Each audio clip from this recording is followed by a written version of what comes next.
Lorsque l'actualité s'affole, suivez Le Point sur Métropole. Le Point, tous les matins à 8h30, reprise 1h30. Le Point est une courtoisie de MSC Trading. MSC Trading, c'est plus pour moins. Et le plan épargne BNC, une assurance pour votre famille et vos employés. Vous êtes sur Métropole, restez-y. Mesdames, Messieurs, bonjour, merci de nous rejoindre. À la rubrique Le Point, ce matin, nous allons parler de droits de l'enfant. Et pour en parler, nous avons le plaisir d'accueillir en studio 3 invités. D'abord, je commence par le protecteur du citoyen, à tout seigneur, tout honneur. Monsieur le protecteur, bonjour et bienvenue sur Métropole. Bonjour, monsieur Allen, bonjour à toutes les téléspectatrices, les téléspectateurs de Métropole. Et je salue également les amis de Save the Children et qui sont avec nous là et pour l'émission. Je voulais aussi saluer mon conseiller en communication qui est au studio avec moi. Et permettez-moi, en levée de rideau, M. Allen, d'exprimer ma solidarité à l'endroit de la direction générale de Radio Métropole et toute l'équipe de la salle des nouvelles. Et aussi un mot très spécial à l'endroit des enfants, étant donné que nous allons parler justement du droit de l'enfant. Et on est à quelques jours de la commémoration du 30e anniversaire de la Convention relative aux droits de l'enfant, pour leur dire courage. On ne va pas leur dire qu'on va fêter, parce qu'ils sont restés cloués à la maison. Certains d'entre eux ne peuvent pas aller au restaurant avec leurs parents. Certains d'entre eux ne peuvent pas aller à la plage. Certains d'entre eux ne peuvent même pas aller à l'église. Donc, on leur dit courage.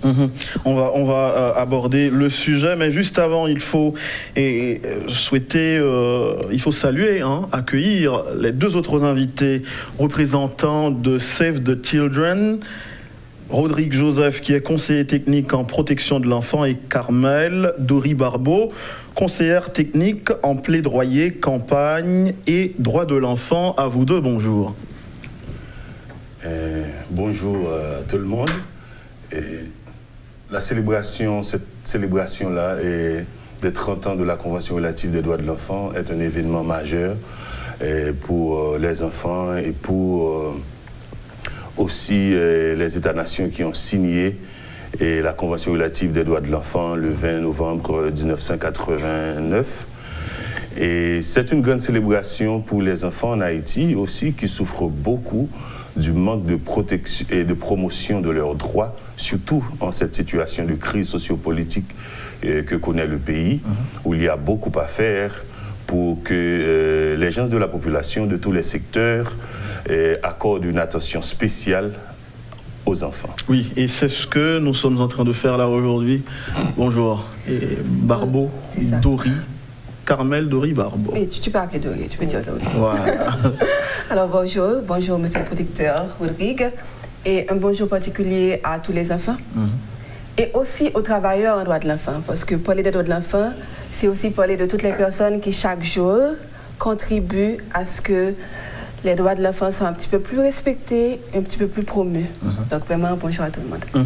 À l'évocation du sujet droits de l'enfant, je suppose qu'il y a des télé-auditeurs de Métropole, la grande majorité, qui sourient et qui se disent, mais de quoi veulent-ils nous parler de droits de l'enfant alors que le droit des grands, le droit des adultes, les droits de l'homme ne sont pas respectés en Haïti? Et ils ont raison, peut-être, protecteurs? Non, ils n'ont pas raison. Ils n'ont pas raison dans la mesure où, pour arriver au respect des droits des adultes, comme vous l'avez mentionné, il faut commencer d'abord par le respect des droits de l'enfant.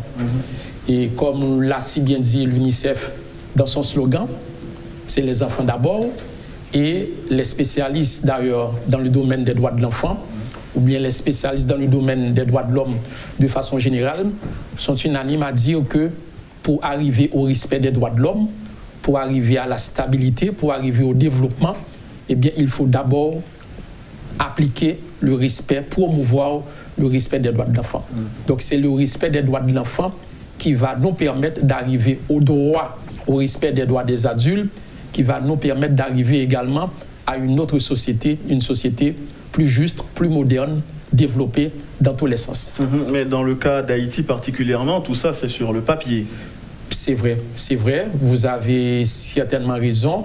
Et là, comme l'ont dit nos amis de Save the Children, l'humanité s'apprête à commémorer le 30e anniversaire de l'adoption de ce texte, qui est censé le texte de référence, le corpus juridique quand on parle de droits de l'enfant, la Convention relative aux droits de l'enfant, un document, comme on l'a si bien dit, qui a été adopté par les Nations Unies en 1989, document que nous autres, l'État haïtien, nous avons accepté de ratifier, mais le moment ne s'y prête pas. On ne peut pas dire qu'on va célébrer ce 30e anniversaire, le 20 novembre, qui coïncide également à la Journée internationale des droits de l'enfant, même si que, par exemple, à l'échelle internationale, au niveau des Nations Unies, par exemple, pour parler des Nations Unies, il va y avoir une grande conférence internationale sur les droits de l'enfant les 18, 19 et 20 novembre. Donc, les travailleurs de la presse, les journalistes, les défenseurs des droits de l'homme, les travailleurs des droits de l'enfant, les représentants également d'organisations de droits de l'enfant vont se réunir à Genève, mais quand même sur le terrain, chez nous, on peut dire que le tableau est très sombre, très sombre, et la situation, on pourrait dire, est un petit peu très préoccupante, surtout avec les 3 ou les 4 dernières semaines où l'on a vu que des enfants ont été terrorisés parce qu'ils voulaient se rendre à l'école, des enfants ont été sévèrement maltraités, battus par des individus qui se réclament d'une nouvelle société. Donc là, nous estimons que le tableau est tout à fait négatif et c'est pourquoi il est très difficile aujourd'hui de dire qu'on va célébrer la Journée internationale des droits de l'enfant le 20 novembre. On va commémorer le 30e anniversaire de cette convention, même si, bien évidemment, il y a des efforts qui ont été consentis par des partenaires internationaux, par exemple Save the Children. On va en parler tout à l'heure. Mais maintenant, laissez-moi me retourner vers vous pour vous demander, au niveau de Save the Children, bon, l'organisation porte bien le nom de l'enfant, les enfants, children, en anglais. Vous travaillez avec les enfants. Quelle est la situation des enfants aujourd'hui? C'est une question que je vous pose à vous deux. Vous allez partager les réponses ou la réponse. La situation dans le monde pour les enfants aujourd'hui a beaucoup amélioré. Et depuis cette grande prise de conscience-là de l'humanité, de la nécessité de traiter les enfants dans le monde comme des sujets de droit. Et le premier, juste à titre d'information, le premier juridique international sur les droits de l'enfant a été rédigé par la fondatrice de Save the Children, Églantine Jeb. C'est la déclaration de Genève en 5 articles. Et ce document, ce premier document juridique, est l'ancêtre de la Convention relative des droits de l'enfant. Donc maintenant, si je dois parler de la situation d'Haïti et de la promotion des droits de l'enfant, c'est une situation extrêmement préoccupante. Et même lorsque, de notre côté, le gouvernement haïtien, l'État haïtien, a pris des décisions qui montrent, qui prouvent sa bonne volonté de sauvegarder, de protéger, et de faire la promotion des droits de l'enfant en Haïti, ça reste encore préoccupant parce que en Haïti, plus de 6 enfants sur 10 sont dans une situation de pauvreté extrême. Et 4 enfants sur 10 vivent dans des conditions inadmissibles. Et alors vous dites 6 enfants sur 10. 6 enfants sur 10. Le chiffre n'est pas plus élevé que ça. On croirait que le chiffre c'est pour élevé vu la situation pauvreté exécrable dans laquelle on vit. Oui, mais en termes là, je dois parler un peu de protection de l'enfant qui est une autre thématique un peu différente des droits de l'enfant, même lorsque c'est corollaire. Et le nombre d'enfants victimes de violences, de différentes formes de violence en Haïti, ça monte à 85%. 85% des enfants sont victimes de violences à la maison, dans les écoles et dans leurs quartiers en Haïti. Et il y a d'autres chiffres encore que je pourrais avancer. Et plus de 17% de la population et des enfants en Haïti n'ont pas d'acte de naissance. C'est-à-dire qu'on ne les reconnaît pas comme des citoyens du pays. Ce sont des êtres là qui baladent sur notre territoire. Il y a encore beaucoup plus de chiffres que je pourrais avancer. Mais il reste beaucoup à faire au niveau de la promotion des droits de l'enfant en Haïti pour mieux intégrer Haïti dans ce nouveau champ de conscience de l'humanité, de traiter les enfants comme des sujets de droit. Jusqu'à présent, on vend les enfants en Haïti. Jusqu'à présent, on exploite les enfants en Haïti comme des outils électroniques hyper sophistiqués, pour ne pas dire comme des animaux. Jusqu'à présent, les enfants ne sont pas traités comme des sujets de droit en Haïti. Et la majorité des adultes en Haïti ont encore cette perception des enfants comme des adultes en miniature, comme des êtres sur qui ils ont droit de vie ou de mort. Vous ajoutez quelque chose sur la situation des enfants en Haïti et si on essayait de procéder par comparaison d'année en année? C'est-à-dire de la signature de la Convention par Haïti, de la date de la signature de la Convention par Haïti jusqu'à aujourd'hui, est-ce que la situation des enfants a évolué ou sommes-nous dans la régression? D'accord. Je voudrais commencer quand même par revenir sur une remarque que tu avais faite, à savoir la comparaison, comment parler des droits de l'enfant quand les droits des humains, des adultes ne sont pas respectés. Je dois quand même spécifier que les droits de l'enfant sont des droits humains. La seule différence, c'est qu'elles concernent les moins de 18 ans. Cette tranche de 0 à 18 ans.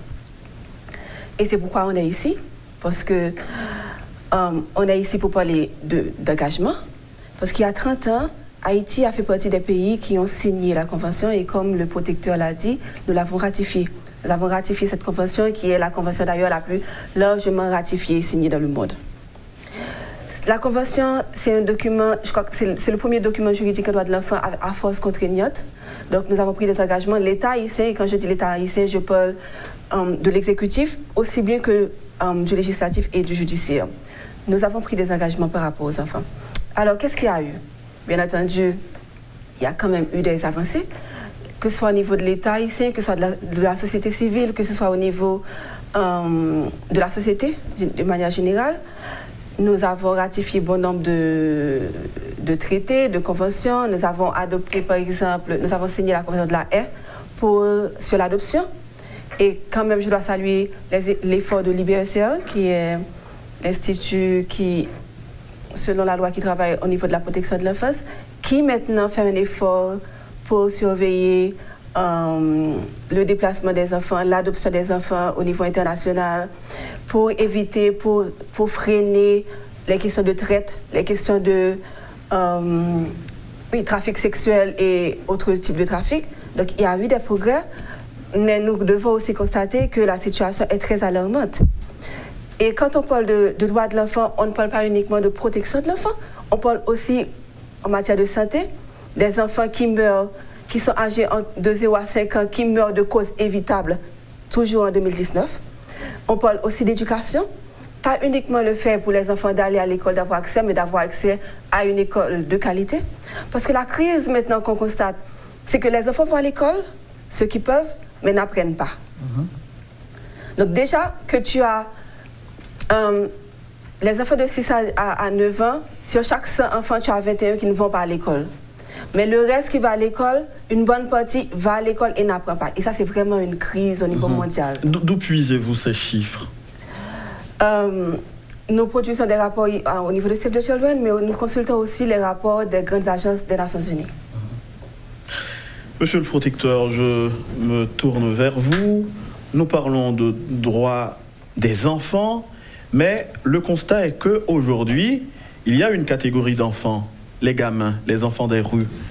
Ils n'ont pas de droits, le nombre augmente d'année en année. Aujourd'hui, n'en parlons pas, on les voit à travers les rues, ils dorment à même le sol et à la belle étoile. Est-ce que l'OPC, l'État, Save the Children, je vais vous poser aussi la question, cette catégorie d'enfants ne vous intéresse pas trop? Ils n'ont pas de droits? Parlez-nous-en. C'est un intérêt particulier, non seulement pour l'OPC, mais si vous me permettez, M. Allen, c'est pour toutes les institutions et les organisations qui interviennent, encore qui œuvrent, ou encore qui embrassent la cause des droits de l'enfant. Et certainement, la réalité, comme l'a si bien dit la représentante de Save the Children, c'est très alarmant. Nous sommes en train de commémorer un texte qui garantit tout un ensemble de droits, la protection, le droit à la vie, l'alimentation, l'éducation, les loisirs, le bien-être pour les enfants. Mais la réalité, c'est que la crise sociopolitique, ou bien la situation dans laquelle évolue la société haïtienne, les premières victimes, ce sont les enfants. Les conséquences néfastes de cette crise politique que nous sommes en train de vivre depuis plus d'une année, eh bien, ces conséquences, eh bien, ce sont des conséquences on ne peut plus négatives sur les enfants de façon toute particulière. Et c'est pourquoi vous allez voir un peu partout, surtout dans l'aire métropolitaine, eh bien, une augmentation de ce phénomène, je pourrais dire, le phénomène de la délinquance juvénile, entre guillemets. Cette forme de délinquance. Et un peu partout, vous allez voir des enfants des rues, vous allez voir aussi des enfants de la rue, parce que c'est deux phénomènes tout à fait distincts. Vous allez voir que, par exemple, il y a une augmentation de viols dans certains quartiers. Eh bien, c'est parce que les structures, certaines structures étatiques, eh bien, traversent de sérieux problèmes. Naturellement, il y a des efforts qui ont été consentis, on doit l'admettre. Nous avons l'IBIAS qui est présent, qui fait un travail extraordinaire. Nous avons la brigade de protection des mineurs qui fait un travail extraordinaire. Nous avons le tribunal spécial pour enfants également qui est là pour juger, pour sanctionner les violateurs des droits de l'enfant. Mais au niveau de la société, en général, nous pensons qu'il y a encore de nombreux efforts qu'il faut essayer d'avancer avec. Pourquoi? Par exemple, c'est parce que cette société haïtienne dans laquelle nous évoluons ne reconnaît pas véritablement à proprement parler que les enfants ont des droits. Et nous n'admettons pas jusqu'à cette minute où je vous parle, où nous parlons, M. Allen, qu'en toutes circonstances, en toutes choses, il faut prioriser le bien-être de l'enfant. Par exemple, je parlais tout au début de l'éducation, je parlais tout au début de la loisir, je parlais tout au début de la protection de l'enfant. Eh bien, ce sont des choses qui ne sont pas négociables. Cela veut dire, en aucune façon, on ne peut pas dire que, écoutez, l'enfant, eh bien, n'a pas droit à la vie. En aucune façon, on ne peut pas dire qu'on va essayer de mettre à côté la protection de l'enfant. En aucune façon, on ne peut pas mettre de côté son droit à l'éducation. Parce que ce sont des choses qui sont non négociables, ce sont des prescrits qui sont insérés dans ce texte fondamental, la Convention relative aux droits de l'enfant. Et c'est pourquoi que nous autres, les organismes internationaux qui sont présents sur le terrain, les institutions étatiques, à l'instar de l'OPC, à l'instar de l'IBIAS, à l'instar de la Brigade de protection des mineurs, on est préoccupés. On est préoccupés parce que nous estimons qu'il y a trop de défis aujourd'hui dans le domaine de la protection de l'enfant. Et si les autorités n'investissent pas dans la protection de l'enfant, eh bien, on ne peut pas parler d'avenir dans la société parce que vous allez l'admettre avec moi, vous l'avez étudié en tant que professionnel, en tant que journaliste. Pour bâtir une société, eh bien, on doit d'abord commencer par le respect des droits de l'enfant. La même question pour vous. Les enfants, l'enfant est un sujet de droit, mais lorsqu'on regarde à travers les rues, le nombre d'enfants de rue pullule. Ils s'adonnent, ces enfants-là, ils sont laissés pour compte, ils s'adonnent à toutes sortes de débauches, ils fument, ils se droguent. Comment, c'est au niveau de Save the Children, vous accompagnez ces enfants, si vous les accompagnez, parce qu'on les voit toujours dans les rues, est-ce que cette catégorie d'enfants, les enfants des rues, vous concerne? Est-ce que vous êtes sensibilisés, interpellés par leur sort? Donc, c'est la situation de tous les enfants en général qui préoccupe Save the Children. Et Save the Children, comme première organisation dans le monde, a travaillé sur les droits de l'enfant et la protection de l'enfant. Donc, c'est la partie visible, la situation des enfants des rues en Haïti. Et dès qu'on parle de la promotion des droits de l'enfant, on voit d'abord ces enfants-là parce que c'est visible. Mais il y a d'autres catégories d'enfants aussi qui souffrent énormément en Haïti. Non, mais comment vous accompagnez ces enfants-là? On reste circonscrit sur les enfants des rues. On met le focus sur les enfants. En ce moment, Save the Children n'a pas de projet spécifique pour intervenir sur la situation des enfants des rues. Et vous savez, comme institution de la société civile... Non, mais est-ce que ça a toujours été le cas? Ça n'a pas toujours été le cas. Comme institution de la société civile, nos interventions dépendent aussi des bailleurs qui aimeraient aborder tel ou tel sujet, telle ou telle problématique de la protection, de la promotion des droits des enfants ou de la protection des enfants. Okay? Donc, mais toutefois, même lorsqu'on ne peut pas faire des interventions directes sur la situation des enfants des rues, on conduit énormément d'activités de plaidoyer en ce sens-là, et pour que les autres institutions de l'État et les autres institutions de la société civile, l'État haïtien aussi, puissent prendre des mesures nécessaires pour intervenir sur les cas de ces enfants-là. Il y a à peu près 3000 enfants en situation de rue en Haïti. Et l'un des problèmes à la base de cette situation-là, c'est l'assistance sociale.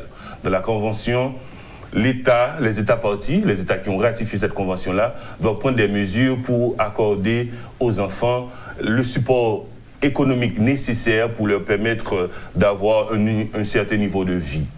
Et là, ce n'est pas quelque chose qu'une organisation de la société civile peut faire, accorder une assistance sociale à des citoyens de pays. Mais on fait de notre mieux en termes de plaidoyer pour voir comment l'État haïtien pourrait prendre des dispositifs et des mesures en ce sens-là. Et j'aimerais aussi vous dire en passant que l'institution du bien-être social qui a été créée en 1958 par l'État haïtien, qui a pour mission première d'appliquer toute politique de l'État haïtien en matière de protection de l'enfant, n'a pas encore défini une politique.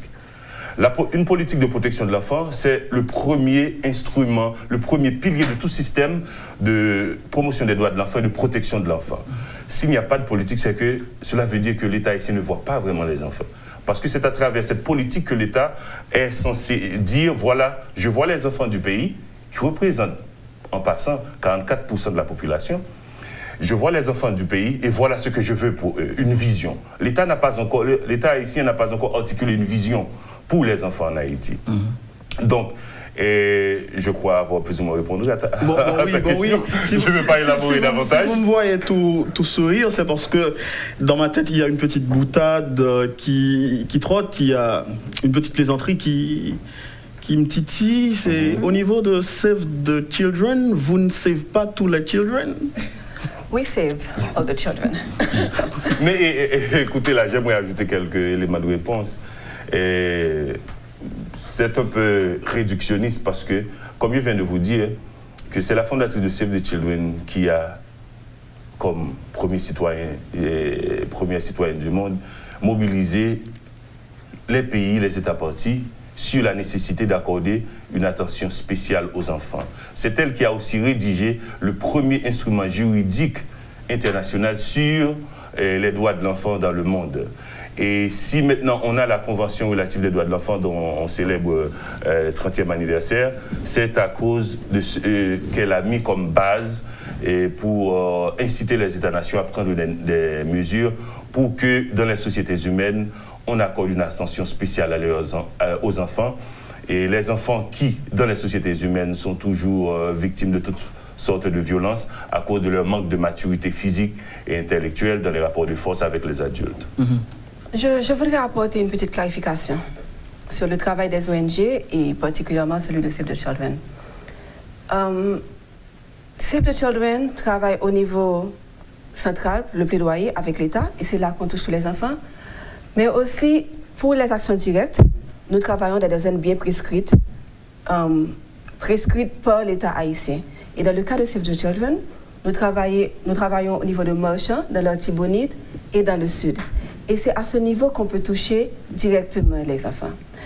Et dans la réalité des enfants à Marchand des Salines, par exemple, la vulnérabilité, c'est la pauvreté extrême.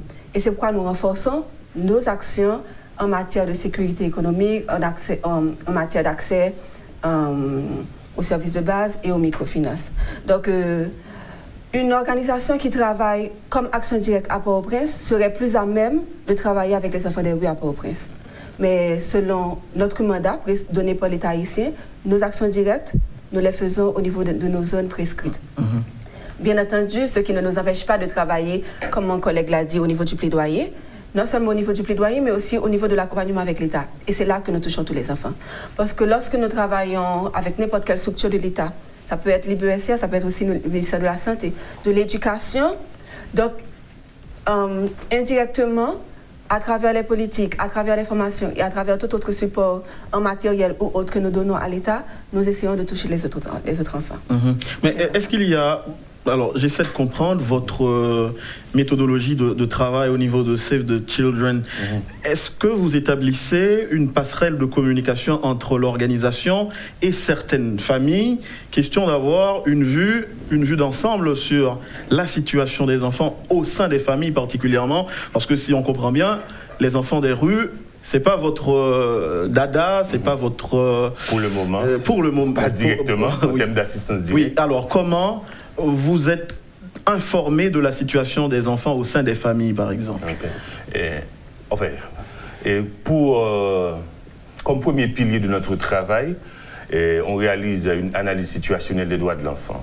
On collecte des informations quantitatives et qualitatives, et des organisations, et des institutions, et des enfants aussi. À partir de cette analyse situationnelle des droits de l'enfant, on établit une stratégie pour une durée de 3 ans, pour voir quels sont les problèmes majeurs de la promotion des droits de l'enfant en Haïti. Selon notre dernière stratégie en date, le problème majeur de la promotion des droits de l'enfant en Haïti, c'est d'abord l'économie. Énormément d'enfants souffrent en ce sens-là. Et j'avais avancé tout à l'heure le chiffre de 6 enfants sur 10 sont dans l'incapacité de répondre à leurs besoins primaires en termes de nourriture, hébergement, etc. Et puis comme autre problème, il y a l'éducation, vient ensuite la santé, et puis la violence envers les enfants. Puis les enfants qui sont encore plus vulnérables lorsqu'il y a des situations d'urgence en Haïti. Et en 6e position, il y a cette histoire d'acte de naissance. Oui. Okay? Donc on part de cette analyse-là, de la situation. Maintenant, on va vers... dans les communautés, rencontrer les leaders communautaires, les familles, les enfants aussi, et d'abord... et pour voir leur situation et de quoi ils ont besoin. Nous n'avons pas de solution toute faite que nous élaborons dans nos bureaux pour intervenir. C'est d'abord avec les leaders, les organisations, les enfants, qui représentent, je dois dire en passant, le premier acteur de tout système de protection. Parce que qui mieux que les enfants peut parler de leur souffrance, peut proposer des solutions. Donc c'est ça en gros notre démarche. Et... Vous voulez ajouter quelque chose? Oui. On doit marquer la pause, et parce que je vois à chaque fois que M. Joseph parle, il y a cette envie de dire quelque chose, d'ajouter quelque chose qui est là en vous. Oui, parce que la question que vous avez posée tout à l'heure était très intéressante, parce qu'elle renvoie à un principe de la Convention internationale des droits de l'enfant qui est la participation. Parce que, Rodrigue l'a dit tout à l'heure, les premières personnes, si vous allez aider quelqu'un, la première personne à savoir ce dont elle a besoin, c'est cette personne-là. Donc les enfants, ils ont ce droit de participer aux prises de décision qui les concernent, conformément à l'article 12 de la Convention. Donc c'est pourquoi nous essayons le plus que possible de recueillir leur feedback, et c'est pour ça, justement... que mais ils sont mineurs, les enfants. Bien sûr. Oui, il ne peut pas y avoir de consentement. Et... Par exemple, si vous arrivez chez une famille, est-ce que vous allez aborder l'enfant sans l'approbation de ses parents? Si ses parents s'y opposent, comment vous allez faire? Bien entendu. L'enfant ne peut pas être consentant pour adhérer à vos démarches. Oh non, nous respectons énormément les droits des enfants et nous impliquons les parents dans toutes les démarches. Nous essayons le plus que possible d'obtenir leur autorisation. Lorsque nous parlons de participation, nous parlons de ce droit que les enfants ont de prendre part à la vie. Ça peut être au niveau de leur famille, mais aussi au niveau de leur communauté et au niveau du pays.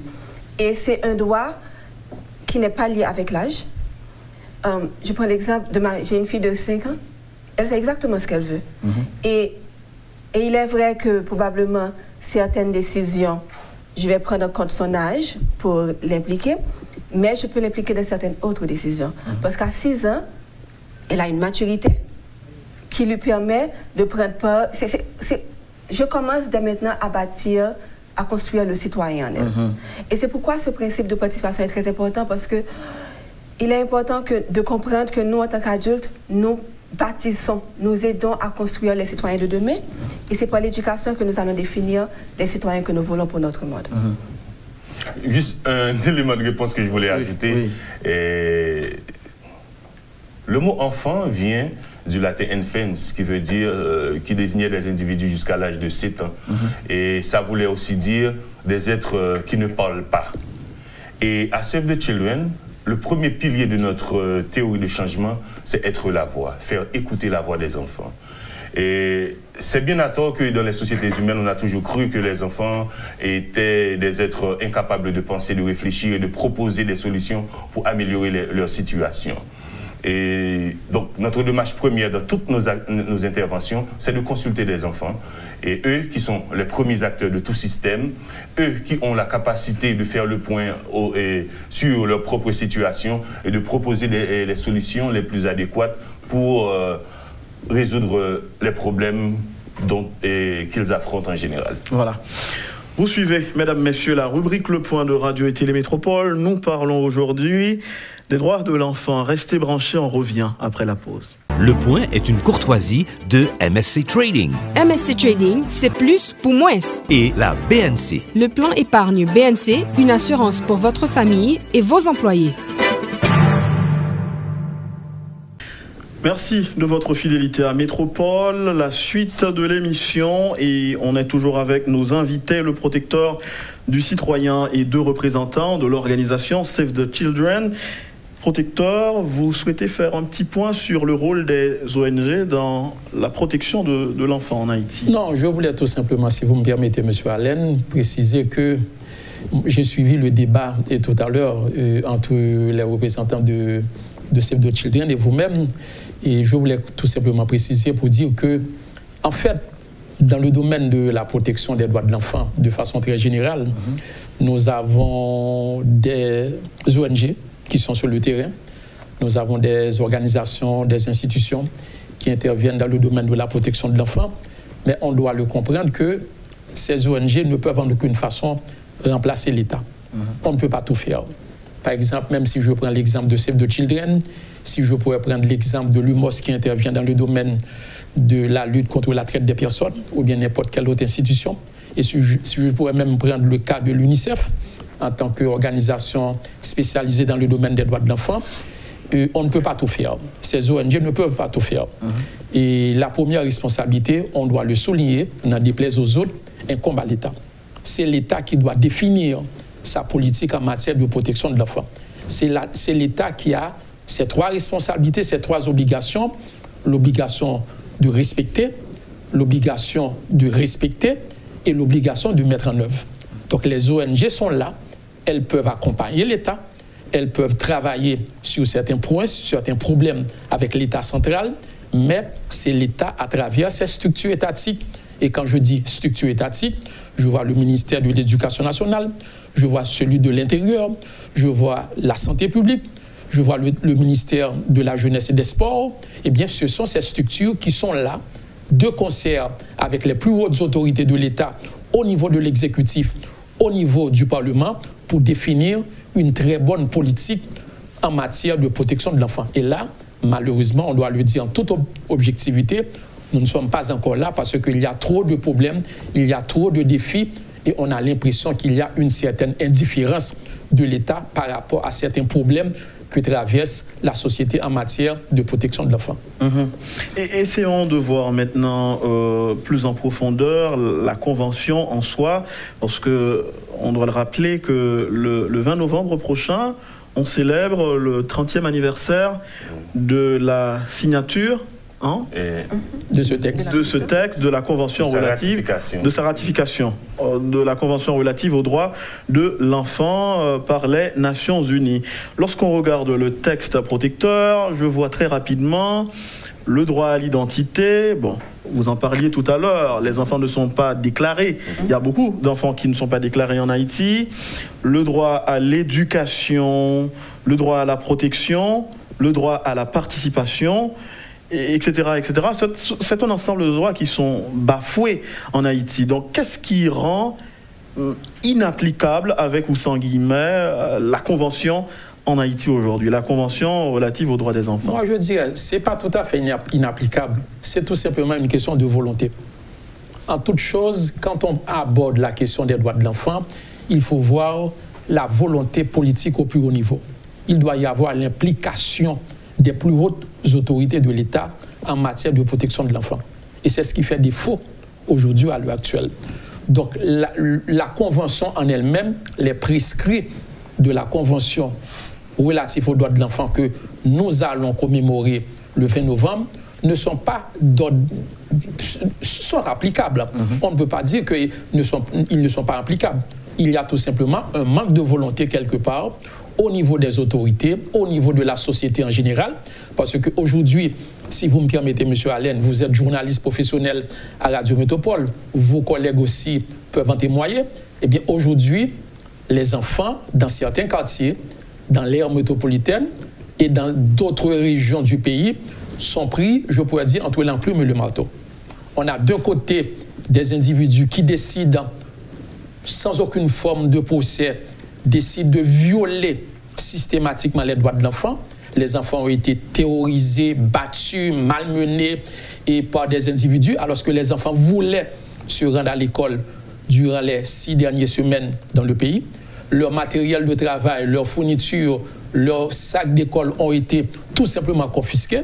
Donc ça, d'un côté, c'est au niveau de la société, de la part de certains individus qui décident tout simplement de violer les droits de l'enfant. Et de notre côté, on a, je pourrais dire, des autorités qui n'arrivent pas à remplir véritablement leur mission, qui n'arrivent pas à protéger les droits des enfants. Donc quand on est dans une société... Qu'est-ce qu'on peut dire parmi ces autorités? Le protecteur. Bon, le protecteur n'est pas à proprement parler une instance, l'OPC n'est pas à proprement parler une instance qui peut, je pourrais dire, prendre des décisions. Nous faisons le travail de promotion, nous faisons le travail de protection des droits de l'enfant, mais nous ne sommes pas la secrétaire d'État chargée de la sécurité publique. Nous ne sommes pas le ministère de la Justice, nous ne sommes pas un tribunal, nous ne sommes pas des commissariats. Mais quand on assiste à une situation où des enfants sont terrorisés parce que des enfants veulent aller à l'école, et quand on assiste à, je pourrais dire, à la complaisance, à l'indifférence, à l'irresponsabilité de l'État, là, on doit être inquiet. Et c'est pourquoi que, comme nous l'avions dit de façon unanime, aujourd'hui, on ne saurait en aucune façon dire qu'on va célébrer la semaine prochaine le 30e anniversaire de la Convention relative aux droits de l'enfant. Le moment n'est pas la fête. On peut tout simplement marquer cette date parce que c'est une date très importante dans l'histoire des droits de l'enfant et c'est aussi une date très importante dans l'histoire des droits de l'homme en général parce que, comme je le disais tantôt au début de votre émission, pour arriver au respect des droits de l'homme, pour arriver au respect des droits humains, pour arriver à une nouvelle société, il faut d'abord commencer par le respect des droits de l'enfant. La société, elle sera, on pourra parler de civilité, de civilisation dans une société, c'est la manière dont la société traite ses enfants. Vous permettez que je fasse une petite digression parce que le protecteur doit nous quitter. Je vais faire la digression pour les besoins de la cause, les besoins de Métropole. Aujourd'hui, on commémore le 1er anniversaire du massacre de La Saline. On n'entend pas suffisamment le protecteur sur ce dossier, sur ce sujet. On a fait sortir un rapport. Nous étions le premier à faire sortir un rapport. Et au cours du mois de... À la fin du mois d'août, je crois au début du mois de septembre, nous avons publié une note de presse pour réclamer, pour exiger la mise à disposition de tous les individus qui ont été cités, indexés dans ce rapport. Nous pensons que toute la lumière doit être faite sur cette question. on ne peut pas dire qu'il y a eu 10, 15, 20 ou 30 personnes qui ont été tuées. Ce n'est pas là la question. Parce que la mort d'un homme, eh bien, c'en est trop. Donc, il faut qu'il y ait justice, il faut qu'il y ait vérité, il faut qu'il y ait lumière sur cette question. On ne peut pas fermer, mettre dans le tiroir ce qui s'est passé l'année dernière à la Saline. Et pas seulement la Saline. Tous les autres cas qui ont été enregistrés durant les 12 derniers mois dans le pays. On ne peut pas aussi fermer les yeux sur ce qui s'est passé. Par exemple, tout récemment, du côté de Bicentenaire, si vous me permettez, M. Allen, nous avons vu, on est en train de parler de droits de l'enfant, il y a un enfant qui a été ligoté dans un véhicule parce que l'enfant était sur le point d'ouvrir ce véhicule pour prendre un appareil de radio. L'enfant a été filmé par des individus malmenés, terrorisés sur le plan psychologique. Et là, nous pensons que les autorités de la police, les autorités de la justice doivent mener une enquête. Donc, en clair, dès qu'il s'agit de violation des droits humains, il doit y avoir enquête. On ne peut pas faire, je pourrais dire, cette analyse de façon géométrique pour dire que là, il faut fermer les yeux sur tel type de violation des droits de l'homme et demander qu'il y ait enquête sur tel type de violation des droits de l'homme. En matière des droits de l'homme, on doit prendre en compte les droits de tous les citoyens, de tous les individus, en commençant bien évidemment par les catégories les plus vulnérables. Et parmi les catégories les plus vulnérables, ce sont les enfants. Et ce sera votre dernier mot. Merci, monsieur le protecteur, et bonne journée avec nous sur Métropole. C'est un plaisir, c'est un honneur de partager aussi ce panel avec nos amis de Save the Children. Mes amis de Save the Children, la Convention, on s'apprête à célébrer son 30e anniversaire. Et qu'est-ce qu'il y a dans le fond que vous aimeriez partager avec nous, de sa teneur? Alors, comme je l'ai dit tantôt... Donc, est-ce qu'il y a... Ok, voilà, je reformule la question. Est-ce qu'il y a des articles dans cette convention que vous jugez inapplicables en Haïti parce que nous avons des retards dans des domaines? Est-ce que vous voyez ce que je veux dire? Oui, je vois. Par exemple, dans le domaine de la sécurité, nous avons beaucoup de retard. Il n'y a pas vraiment un grand nombre de policiers pour la sécurité des gens. Est-ce qu'il y a des points dans les articles qui rendent difficile la sécurité des enfants parce que voilà notre situation actuelle en matière de sécurité? Okay. Et j'aimerais faire référence aux 4 principes directeurs qui résument la Convention relative des droits de l'enfant et voir comment ça s'applique en Haïti. Le premier principe directeur de la Convention des droits de l'enfant, c'est l'intérêt supérieur de l'enfant. L'intérêt supérieur de l'enfant, on dit, doit être fondamental dans toute intervention qu'on veut entreprendre pour supporter les enfants. L'intérêt supérieur des enfants n'est pas toujours respecté en Haïti dans les interventions. Et le protecteur vient de faire mention d'un cas là, au Bicentenaire, où les principes de la justice pour mineurs n'étaient pas respectés du tout. Cette humiliation, cette torture, etc. aux enfants. Donc, aussi, il y a au niveau d'autres interventions qu'on entreprend aussi pour aider les enfants, au niveau de l'adoption, l'adoption des enfants, au niveau de la domesticité infantile, au niveau du travail des enfants en Haïti, qu'on n'a pas encore complètement listé. On ne respecte pas l'intérêt supérieur des enfants comme premier pilier des 4 principes directeurs de la Convention relative des droits de l'enfant. Deuxièmement, il y a le principe de la non-discrimination comme deuxième principe de la Convention. Les enfants en Haïti souffrent énormément de discrimination. Premièrement, discrimination entre filles et garçons. Il faudrait dire aussi que les filles souffrent beaucoup plus de violence, sont beaucoup plus victimes de violence dans les foyers, dans les familles, dans les écoles que les garçons, parce qu'on les considère tout simplement comme des êtres faibles. Faibles et plus fragiles que les garçons. OK? Et ça, c'est terrible. Et puis, il y a aussi la façon dont on traite les enfants et les enfants des milieux urbains comparativement aux enfants des milieux ruraux. la qualité de l'éducation dont jouissent les enfants dans les milieux urbains n'est pas du tout la même que celle des enfants des milieux urbains. C'est une éducation complètement au rabais qu'on donne aux enfants dans les villes de province. Oui. Maintenant, pour terminer rapidement, le troisième principe, qui est la participation de l'enfant.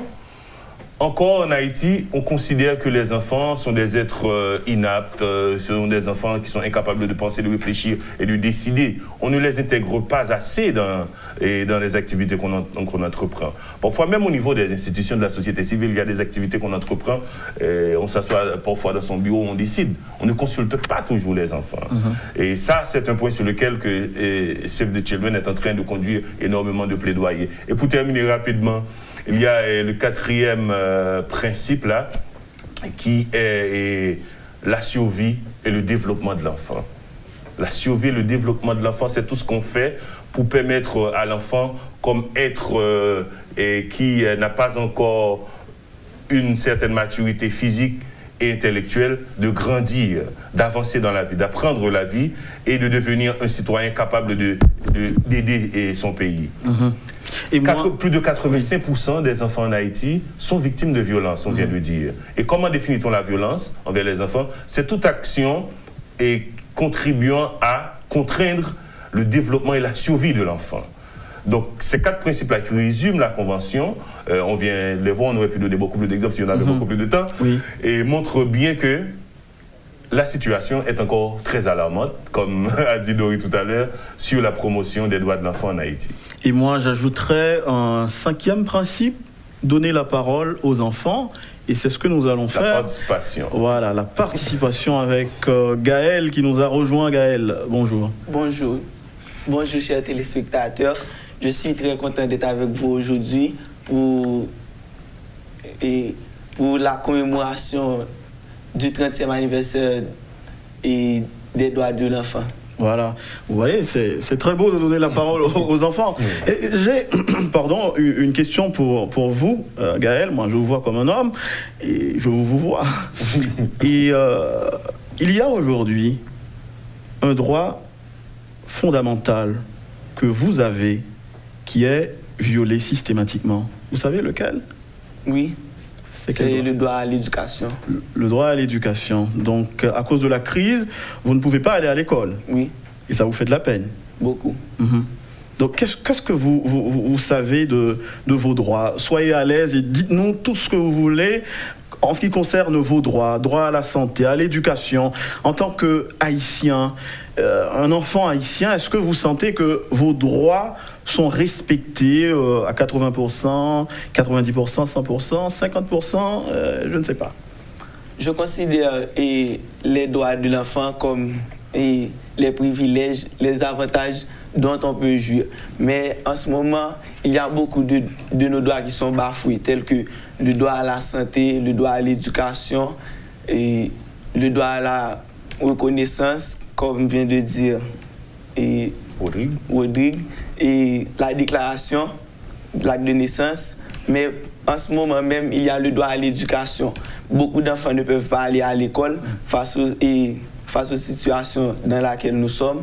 Il y a des crises sociopolitiques, des enfants sont battus en risquant d'aller à l'école.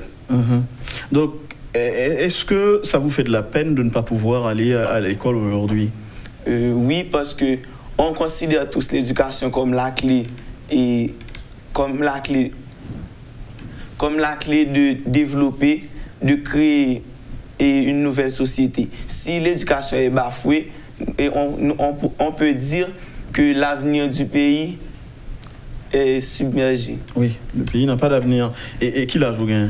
17. 17 ans? Ou dans quelle classe? Rito. Alors, pour le faire Rito, ou pour qu'on mette plus en Rito du tout? Ah, ou presque pas l'examen, là. Donc, c'est vraiment difficile. Nous-mêmes, au niveau de Save the Children, l'arrivée sous nous, 9h29, nous avons préparé nous pour nous commémorer le 30e anniversaire Convention relative aux droits de l'enfant des Nations Unies. C'est le 20 novembre. Et qui ça pourrait le gagner? Sont fêtes qui pourrait le grandiose ou pas bien faites du tout? Dis-nous. J'aimerais que oui, cette question.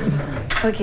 Alors, c'est une commémoration, d'abord pour rappeler à l'État ses engagements. Parce que nous avons pris l'engagement de veiller à ce que tous les droits des enfants soient protégés, les droits de tous les enfants. Et je connais que nous parlons en pile de Timon en situation de rue, mais je voudrais attirer l'attention sur quelques catégories de Timon qui sont invisibles. Les enfants en situation de domesticité, par exemple. Les enfants en situation d'handicap. Ce sont les grands invisibles. Et alors, particulièrement pour les enfants en situation de handicap, parce que pour défendre tes droits, il faut les connaître. Mais justement, pas de assez d'informations qui arrivent et joignent et Timon en situation de handicap. Et c'est peut-être ça vraiment, premier point d'action, c'est rappeler l'État engagement lié, rappeler l'État que l'État signe une convention et que l'État dit que la veille à ce que tout le monde ait droit et tout le monde grandit bien dans une société qui respecte la dignité. Nous mettons un peu l'accent sur participation parce qu'en Haïti, on a ce proverbe qui dit que Timoun c'est mort, il va qu'on bridera. Donc du coup, si tu n'apportes pas d'argent à la maison, tu n'as pas ton mot à dire. Et on insiste beaucoup sur le fait de consulter les enfants, pas une participation décorative, mais vraiment former Timoun pour que ils participent effectivement dans ce qu'on fait dans le dans ce qu'on fait dans la société, dans la communauté. Et l'autre aspect activité que nous fait actuellement pour 20 novembre, il y a un aspect psychosocial. Il est vrai que droit Timoun il y a un problème, il n'a pas respecté depuis bien avant 1 an.